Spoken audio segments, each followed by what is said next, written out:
நீங்கள் 90s இல்லைனா yearly 2K kids இருக்கீங்களா? அப்போனா உங்களுக்கு தான் இந்த வீடியோ. டைம் மிஷினே இல்லாமல் நம்மளை சைல்ட்ஹுட்டுக்கே கூட்டிகிட்டு போகிற சில நாஸ்டாலஜிக் மேஜிக்கல் ஸ்மெல்ஸ் பற்றி இந்த வீடியோ. மண் வாசனை. ஒரு துளி மழை மண்ணில் விழுந்ததும் அப்படியே அந்த மண்ணில் இருந்து ஒரு வாசனை கிளம்பி வரும் பாரு. அப்பப்பப்பப்பப்பா அப்படி இருக்கும். இவ்வளோ காஸ்ட்லியான பர்ஃப்யூமாக இருந்தால் கூட அதுக்கு முன்னாடி தோற்று போகணும். ஸ்லேட்டு குச்சி. ஸ்லேட்டில் எழுதுறதுக்கு குச்சி வாங்கியிருப்போமோ இல்லையோ, அந்த ஸ்மெல்லுக்காகவும் அதை சாப்பிட்றதுக்காகவுமே கண்டிப்பாக டப்பாவாக குச்சி வாங்கியிருப்போம். அப்புறம் புது நோட்டு. இப்போ கூட ஒரு புது நோட்டு வாங்கிடக்கூடாது. அதை ஒவ்வொரு பேஜாக திறந்து அதில் இருக்க எல்லா வாசனையும் மூக்குக்குள்ளே ஏற்றினாலும் அதை கீழே வைக்கிறது. Next scented eraser.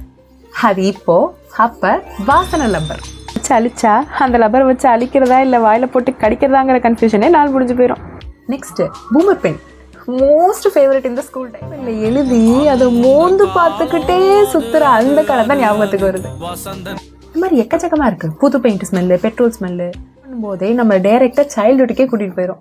உங்களுக்கு அப்படி எந்த ஸ்மெல் ரொம்ப ஃபேவரட்னு சொல்லிட்டு கமெண்ட்டில் சொல்லுங்கள். அப்புறம் வெயிட் மட்டும் நமக்கே எவ்வளோ ஸ்ட்ராங்காக ஞாபகம் இருக்குது தெரியுமா? நம்ம ஸ்மெல்லை ப்ராசஸ் பண்ணுற மெமரியும் நம்மளோட ஆக்சுவல் மெமரியும் ரொம்ப க்ளோஸாக இருக்காமா. அதனால தான் ஸ்மெல் மெமரிஸ் மட்டும் ரொம்ப அதிகமாக இருக்குது. போகிற போக்கில் தெரிஞ்சுக்கோங்க. வரட்டா டாடா.